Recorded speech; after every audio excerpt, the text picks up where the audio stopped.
And as we just mentioned, former South Carolina Governor Nikki Haley suspended her presidential campaign. Before leaving, she sounded off on the state of the country. Our national debt will eventually crush our economy. A smaller federal government is not only necessary for our freedom, it is necessary for our survival. The road to socialism is the road to ruin for America. Our Congress is dysfunctional and only getting worse. Haley made the announcement in South Carolina. She had logged primary victories in Vermont and Washington, D.C., and fared well with moderates and college-educated voters. And joining us now from Charleston, South Carolina, where Nikki Haley's campaign is based, is Philip Crowther, international affiliate correspondent for the Associated Press. Philip, good to be with you. As you mentioned, you are in South Carolina, Nikki Haley's stomping ground. How did she react to yesterday's Super Tuesday defeats? Well, look, she ended her campaign pretty swiftly after a long list of Super Tuesday defeats. It was the only possible way that she was going to react to this, by admitting defeat and by officially suspending her campaign. She did this here in Charleston. As you mentioned, this is where her campaign is based. She doesn't live all too far away from here. And of course, she was the governor of South Carolina for 6 years. Now, her announcement was made not in front of a crowd, as tends to be the case for campaign events. It was just journalists present, a few staffers and a few family members, listening to some of what Nikki Haley had to say earlier this morning here in Charleston. I have always been a conservative Republican and always supported the Republican nominee. But on this question, as she did on so many others, Margaret Thatcher provided some good advice when she said, quote, "Never just follow the crowd.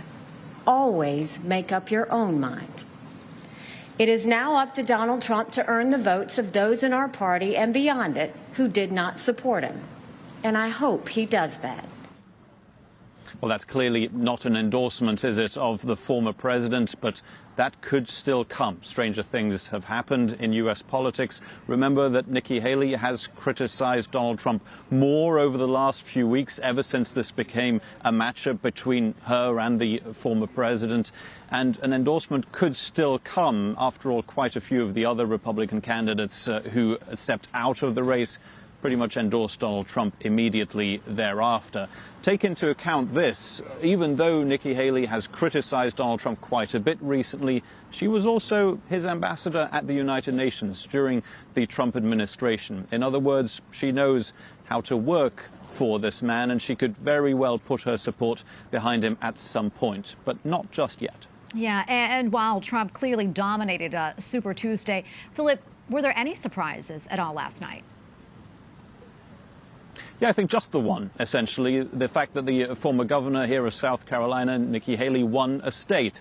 She won Vermont by a very small margin, but she did. That gives her 2 primary victories in this election campaign. Washington, D.C., first of all, didn't really help her and even gave the former president an opportunity to mock her as the queen of the swamp.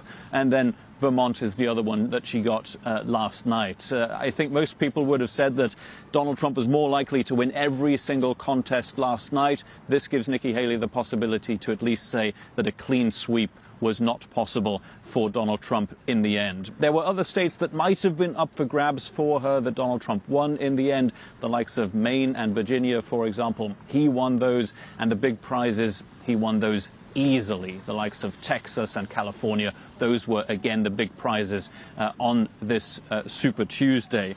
Generally, though, I think the surprise more than anything is that Nikki Haley has been able to get pretty large scores in other primaries, in the likes of New Hampshire, but also in her home state here of South Carolina last week. That's a relatively large percentage of Republican voters who would prefer to have had her as the candidate rather than Donald Trump. And those are the supporters that he will have to bring to his side.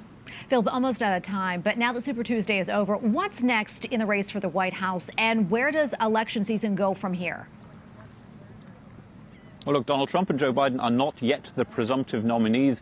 They will be very soon. This could happen as early as next week or the week thereafter. They will officially become the nominees during the party conventions. Those are going to be happening this summer. But as for the rest of the election calendar, well, essentially we're looking now at 8 months of campaigning, 8 months of ugly campaigning if the last election is anything to go by. Always take into account that in Donald Trump's case, he's not only going to be campaigning, he's also going to be defending himself in court.